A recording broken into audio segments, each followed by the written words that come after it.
Hello everyone, welcome back to my channel geomatics engineering. और आज के लेक्चर में हम कोऑर्डिनेट सिस्टम्स के बारे में बात करेंगे।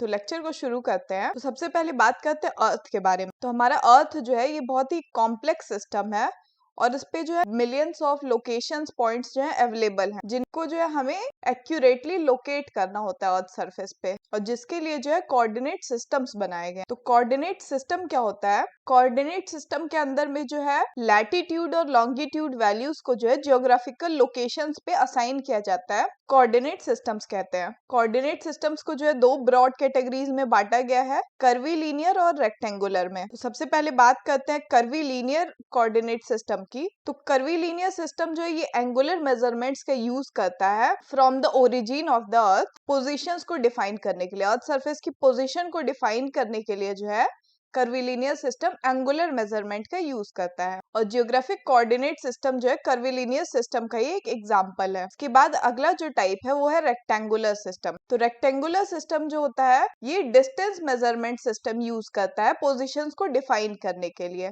और कार्टेशियन कोऑर्डिनेट सिस्टम जो है रेक्टेंगुलर सिस्टम का ही एक एग्जांपल है। तो इस तरह से जो है आज के हमारे जो दो मेन टॉपिक है कोऑर्डिनेट सिस्टम्स के, वो है कार्टेशियन कोऑर्डिनेट सिस्टम और ज्योग्राफिक कोऑर्डिनेट सिस्टम। तो सबसे पहले बात करते हैं कार्टेशियन कोऑर्डिनेट। तो कार्टेशियन कोऑर्डिनेट सिस्टम जो होता है ये एक प्लेन सरफेस पे होता है, 2D सरफेस पे, जिसमें जो है आपके पास दो परपेंडिकुलर लाइंस होती हैं, एक्स एक्सिस और वाई एक्सिस। और इन एक्सिस के हेल्प से जो है किसी भी पॉइंट की लोकेशन को जो है हम डिफाइन करते हैं Cartesian coordinate system. Coordinate system के हेल्प से जो है पॉइंट्स को रिप्रेजेंट किया जाता है एक्स और वाई के फॉर्म में। इसको थोड़ा और डिटेल में अगर एक एग्जांपल से समझे तो जैसे कि सपोज करते हैं एक एग्जांपल से कि रीना एक लड़की है और उसकी क्लास में जो है वो थर्ड कॉलम में 5th रो पे बैठी है। तो उसकी पोजीशन को रिप्रेजेंट करने के लिए हम जो है कार्टेशियन कोऑर्डिनेट सिस्टम में इसको 3,5 लिख सकते हैं कि वो जो है थर्ड कॉलम में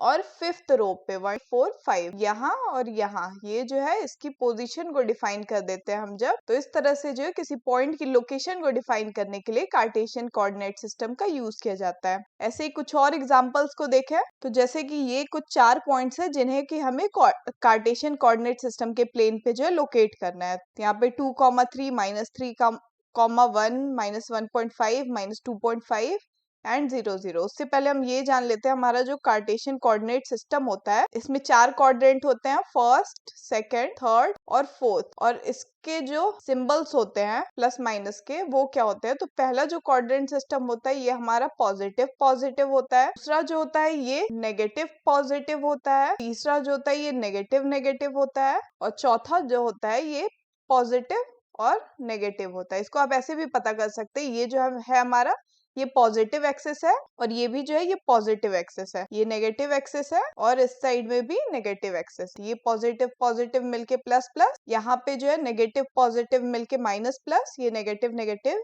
माइनस माइनस, और यहाँ पे पॉजिटिव और नेगेटिव प्लस माइनस। तो इसके बाद से ये आपको सिंबल्स पता होंगे तो आप इसको इजीली लोकेट कर लेंगे। 2, 3 जो है हमारा प्लस प्लस वाले कॉर्नर में आ रहा है, यहाँ पे जो है आपने 2, 3, यहाँ पे 2 काउंट किया एक्स एक्सिस में और इधर 3, तो इसको जो है आप यहाँ पॉइंट कर सकते हैं। 0, 0 जो है ये ओरिजिन पॉइंट है तो सेंटर पे ही रहेगा। -3, 1 जो है ये हमारा सेकंड क्वाड्रेंट में आ रहा है, -1.5 और -2.5 थर्ड क्वाड्रेंट में है। तो ऐसे करके किसी भी पॉइंट की लोकेशन को आप डिफाइन कर सकते हैं कार्टेशियन कोऑर्डिनेट सिस्टम के बाद। कार्टेशियन कोऑर्डिनेट सिस्टम की कुछ टर्मिनोलॉजीज है, उसके बारे में बात करते हैं। तो ये टर्मिनोलॉजी है एब्सिसा एंड ऑर्डिनेट। तो एब्सिसा एंड ऑर्डिनेट क्या होता है? तो जो भी आपके x coordinate of a point होता है वाई के रेस्पेक्ट में, वो एब्सिसा होता है, और जो भी Y coordinate of a point होता है एक्स एक्सिस के रेस्पेक्ट में, वो ऑर्डिनेट होता है। जैसे कि अगर एग्जांपल से बात करें, आपके पास 5,6 पॉइंट की लोकेशन है कार्टेशियन कोऑर्डिनेट सिस्टम में, तो इसमें 5 जो है ये एक्स की वैल्यू है वाई के रेस्पेक्ट में, तो ये जो है आपकी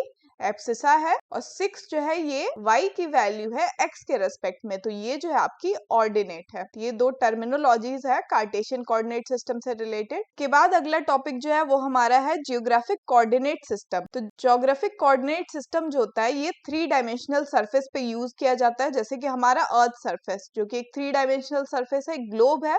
तो इस पे किसी भी लोकेशन को डिफाइन करने के लिए जो है ज्योग्राफिक कोऑर्डिनेट सिस्टम का यूज किया जाता है। और जब इसी अर्थ सरफेस को जो हम फ्लैट सरफेस पे रिप्रेजेंट करते हैं, किसी डिजिटल कंप्यूटर पे आप यूज कर रहे हैं, मैप पे यूज कर रहे हैं, तो वहां पे जो है प्रोजेक्टेड कोऑर्डिनेट सिस्टम का यूज किया जाता है। तो अभी फिलहाल आज के लेक्चर में हम ज्योग्राफिक कोऑर्डिनेट सिस्टम के बारे में बात करते हैं। तो इसको जो है 3D सरफेस पे रिप्रेजेंट करते हैं और इसकी यूनिट्स जो होती है ये एंगुलर होती है और यूजुअली डिग्रीज में होती है। कि जैसा कि हमने पढ़ा भी था, ये जो है PCS जो है एग्जाम्पल है किसका, कर्वीलिनियर सिस्टम का एग्जाम्पल है। और कर्वीलिनियर सिस्टम में जो है एंगुलर मेजरमेंट्स के थ्रू जो है लोकेशंस को डिफाइन किया जाता है। ये जो है ज्योग्राफिक कोऑर्डिनेट सिस्टम होता है। इसके बाद जो इन ज्योग्राफिक कोऑर्डिनेट सिस्टम में मेनली लैटिट्यूड और लॉन्गिट्यूड को रिप्रेजेंट करते हैं। तो लैटिट्यूड क्या होता है, अर्थ सरफेस पे ये जो लाइन जो है वेस्ट टू ईस्ट को मूव कर रही है, वेस्ट ईस्ट, ये जो है ये कॉन्स्टेंटली जो है एक वैल्यू को रिप्रेजेंट करती है, इसे लैटिट्यूड कहते हैं।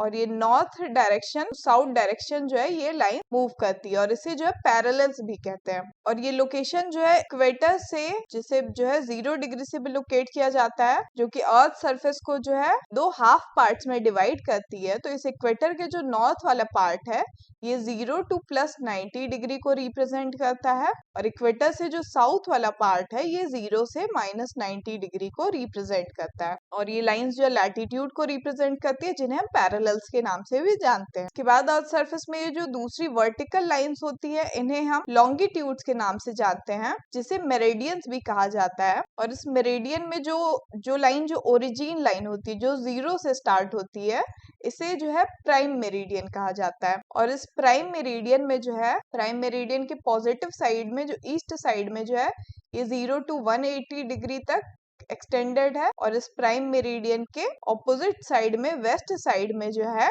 ये 0 to -180 डिग्री तक एक्सटेंडेड है। और जब इस मेरिडियन को और पैरेलल को साथ में जब हम मिक्स करते हैं, तो ये जो है मिलके साथ में एक ग्रेटिक्यूल बनाते हैं। और ये ग्रेटिक्यूल्स का जो शेप है ये एक डिफाइंड शेप नहीं है, क्योंकि जैसे जैसे हम पोल्स की तरफ मूव करते जाते हैं ये शेप जो है अपने साइज में छोटे होते जाते हैं। क्योंकि ये जो लैटिट्यूड वाली लाइंस है ये जैसे जैसे नॉर्थ की तरफ मूव करते जाते हैं, ये एरिया जो है ये कम होते जाता है। जैसे कि अगर इक्वेटर के पास 1,11,321 किलोमीटर हो, तो जैसे जैसे पोल्स के तरफ हम मूव करते जा रहे हैं, ये लैटिट्यूड की लाइन जो है ये 55,802 किलोमीटर पे पहुंच गई है।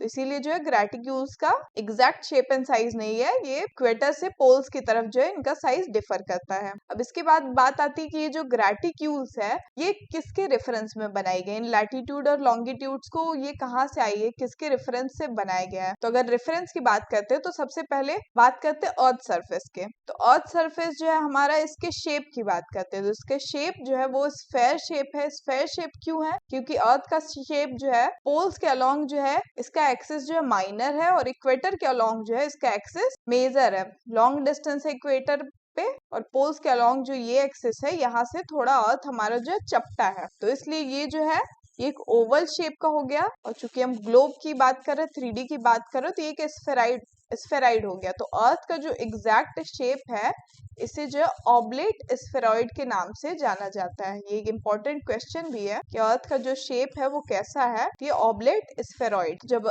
अर्थ का शेप डिफाइन हो गया ऑब्लेट स्फेरॉइड, तो इसी शेप के ऊपर जो है एक फ्रेम ऑफ रेफरेंस बनाया गया, जिससे जो है हम डाटम के नाम से जानते हैं। ये डाटम क्या करता है, ये स्फेरॉइड की पोजीशन को बताता है relative to the centre of the earth के रिलेटिव में। और इसी डाटम के रेफरेंस में फिर जो है ग्रेटिक्यूल्स को डिफाइन किया गया है, जिनसे हमें जो है अर्थ सरफेस में किसी भी पोजीशन का पता चलता है लैटिट्यूड और लॉन्गिट्यूड के हेल्प से। तो ये डाटम जो ये प्रोवाइड कराते हैं एक frame of reference for measuring location and defines the origin and orientation of latitude and longitude line। तो इस डाटम को जो है फ्रेम ऑफ रेफरेंस कहा जाता है, जो कि लोकेशन को डिफाइन करने में हेल्प करता है। और ये डाटम जो होते हैं दो टाइप के होते हैं, ग्लोबल डाटम और लोकल डाटम। तो ग्लोबल डाटम और लोकल डाटम में क्या डिफरेंस होता है, तो ग्लोबल डाटम जो है ये पूरे अर्थ सरफेस को रिप्रेजेंट करता है इवनली, और लोकल डाटम जो होता है ये किसी स्पेसिफिक एरिया को, जैसे ऑस्ट्रेलिया को या यूएसए को, किसी स्पेसिफिक रीजन के लिए जो है ज्यादा एक्यूरेट होता है। तो अगर आप